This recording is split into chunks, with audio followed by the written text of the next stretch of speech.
Welcome to Pindar Poetry. We hope you learned something new. You start by clearing surface oil so the tool works.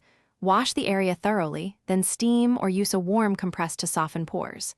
Once done, disinfect the metal blackhead remover with 70% alcohol and dry it. This prevents infection.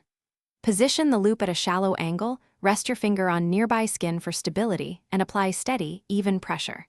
If you see resistance, stop and re-steam, forcing the tool tears skin. This sequence reduces trauma and improves extraction success.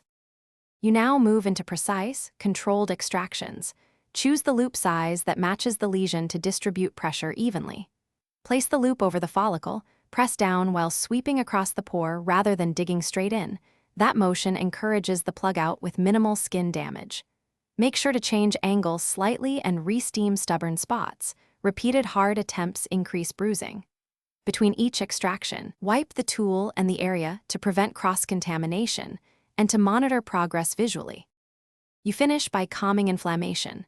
Apply a cold compress for a few minutes, then use a non-comedogenic serum or light antiseptic to close pores and prevent bacteria. Make sure to avoid heavy creams for 24 hours and wear SPF if exposed. If a pore won't yield, stop and return later after more steaming. Forcing it causes scarring. If you encounter unusual pain, deep bleeding, or persistent redness, discontinue use and consult a dermatologist to prevent infection and long-term damage. Thanks for watching. Consider subscribing if we helped you.